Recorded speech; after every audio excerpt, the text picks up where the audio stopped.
Je vais essayer de suivre le rythme de Philippe. Merci Philippe. Donc moi, je m'appelle Yann Benoît. Je travaille avec la Fédération suisse de rugby avec plusieurs casquettes. Je suis arbitre encore, j'arbitre encore. Il n'y a pas encore de limite d'âge pour arbitrer en Suisse. J'ai 49 ans. J'ai arbitré au niveau local, donc en Suisse, mais au niveau Rugby Europe aussi, donc les différentes compétitions. Et là, par contre, il y a une limite d'âge, c'est 45 ans, donc je ne suis plus arbitre pour Rugby Europe, mais je suis performance reviewer avec Philippe notamment pour analyser les performances des arbitres sur leurs matchs. Et depuis 3-4 ans maintenant, j'accompagne aussi l'équipe nationale suisse de rugby et en intervenant en tant qu'arbitre, c'est-à-dire que le head coach c'est Olivier et moi j'interviens comme expert de la règle dans les entraînements pour parler avec les joueurs aussi individuellement sur leur performance, les rendre attentifs sur leur comportement pour évidemment baisser le nombre de pénalités et en avoir bien moins que 11 parce que sinon on perd. Et bien évidemment c'est quelque chose qui a été nouveau. J'ai découvert ça, je suis arrivé sur la pointe des pieds et qui me plaît bien évidemment maintenant. Et c'est surtout sur l'approche avec le discours coach aussi qui est important de comprendre qu'il y a des stratégies de jeu et puis évidemment derrière si l'arbitre ne comprend pas le jeu c'est compliqué parce que ça annihile le travail d'une équipe entière et c'est un petit peu c'est compliqué donc il y a ce travail là à transmettre aux arbitres. Donc ça c'était une casquette que j'ai. L'autre casquette c'est referee manager en Suisse, donc je m'occupe de tous les arbitres de Suisse. Alors il y en a beaucoup moins qu'en France, on n'est pas 2800, tu as dit, vous étiez en France, il y en a 80 dans ma liste, donc c'est beaucoup moins. Et dans ces 80-là, il y en a une trentaine d'actifs. 30-35 d'actifs avec et puis pour vous situer, on a une trentaine de matchs par week-end.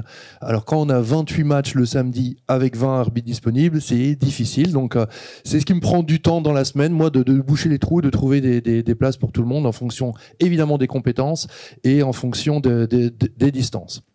Donc là, enfin, distance, ça veut dire la géographie. Là, mon objectif aujourd'hui, c'est vous présenter comment ça se passe aussi pour un pays tiers où là, le rugby n'est pas forcément un sport majeur. Comment on fait pour devenir arbitre, comment on évolue là-dedans. Donc là, on suit nous le pathway donné par World Rugby. Qui est un petit peu chargé, j'en conviens, mais l'idée c'est de venir s'occuper des arbitres à partir de 16 ans, de les inclure dans un système où il y a l'introduction à l'arbitrage, donc ça c'est le niveau 1 pour World Rugby. Une fois qu'on a un petit peu d'expérience, qu'on a fait ses premiers matchs, etc., il y a un niveau 2 où on est arbitre confirmé, et après il y a l'arbitre expérimenté avec le niveau 3 où on peut avoir accès à des matchs internationaux, notamment par World Rugby. Moi, quand j'ai commencé ma fonction comme referee manager, j'avais que les seniors à m'occuper. Et après, Sébastien, qui est notre DTN, me dit il faudrait s'occuper aussi des U16 et des U18, et puis du rugby féminin qui commençait à naître chez nous. Puis maintenant, se poser la question sur les plus jeunes, donc de venir encadrer les arbitres U14. Là aussi, chez les U14, c'est les jeunes qui arbitrent les jeunes, mais on veut une présence d'un arbitre expérimenté pour protéger un petit peu ces jeunes-là qui sont malheureusement la cible parfois de certains éducateurs ou coachs ou parents. Et on sait l'émotion qu'il peut y avoir, notamment pour un jeune à arbitrer. Donc de faire un petit peu le ménage autour de ces jeunes arbitres et surtout promouvoir l'arbitrage, parce qu'on sait évidemment qu'un jeune qui commence à arbitrer a beaucoup plus de potentiel d'atteindre un haut niveau, ce qui accompagne de surcroît les équipes derrière dans l'amélioration du rugby. Donc, ce qu'il faut savoir, c'est que 80% des arbitres en Suisse sont des anciens joueurs. Donc, évidemment, ça veut dire qu'ils ne sont pas forcément jeunes quand ils arrivent dans le monde de l'arbitrage. Et du coup, ils ont des habitudes de joueurs. Et là, c'est un gros travail d'éducation derrière pour les obliger à changer de rôle sur le terrain. Ça prend pas mal de temps. c'est là-bas. On a une réserve d'arbitres qui est plus réduite. Parfois, on me dit, bah voilà, si ton arbitre a été mauvais en Liga, mets-en un autre. Mais j'en ai pas d'autres. Donc, on fait souvent avec ce qu'on peut, et c'est pas tout simple. S'il y a plus de matchs, etc. Et évidemment, quand on commence l'arbitrage à 30 ans et qu'on a une perspective de rugby international à 45, la fenêtre de performance, elle est très, très, très réduite. Donc, c'est compliqué. On a besoin d'éducateurs aussi pour accompagner les arbitres, et généralement les éducateurs ils sont encore plus âgés que les arbitres. Donc on a une chaîne pyramidale d'actifs dans l'arbitrage qui est vraiment très inversée, très décalée, et c'est pas simple. Alors évidemment tous ces gens-là sont bénévoles. Donc là aussi, il faut pouvoir composer avec des gens qui ont cet âge-là en tant que bénévoles, et généralement, ce sont des jeunes pères de famille. Ils n'ont pas la disponibilité forcément qu'ont des jeunes de 20 ans pour aller arbitrer des matchs de l'autre côté du Röstigraben, comme on dit en Suisse, donc chez les Suisses allemands, dans des climats qui ne sont pas toujours si faciles. Quand on est arbitre, on voit de tout. 15% des arbitres sont des joueurs actifs. Alors ça, c'est bien parce qu'ils sont plus jeunes, mais par contre, en termes de disponibilité, c'est plus compliqué parce que quand ils jouent, Philippe l'a dit tout à l'heure, ils peuvent pas arbitrer. Et c'est un public aussi qui, malheureusement, se blesse quand ils doivent jouer. Enfin, quand il y a des risques de blessures accrus par rapport à un arbitre standard, on se blesse un peu moins dans l'arbitrage. Ça, c'est un côté positif. Donc voilà.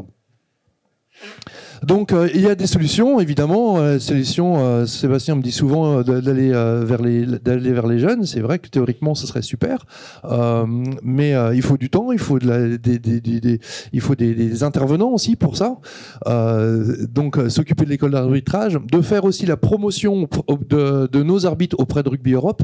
Ça, c'est important parce qu'on a aussi besoin d'avoir des modèles, on a besoin d'avoir des stars quelque part parmi les arbitres pour que les jeunes adhèrent, pour qu'ils viennent.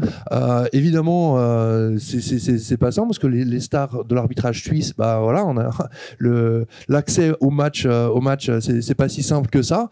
Il y a évidemment une sorte de consanguinité dans le rugby. On en a parlé hier, et on sait quelles nationalités feront les phases finales de la Coupe du Monde. On sait, il n'y aura pas d'arbitre argentin, il n'y aura pas d'arbitre japonais, il n'y aura pas d'arbitre namibien, etc. On sait quelles nations seront représentées. Donc évidemment, dans les pays tiers, c'est difficile de leur dire oui, un jour tu arbitreras la Coupe du Monde de rugby. On n'a pas ça. Donc c'est pas simple.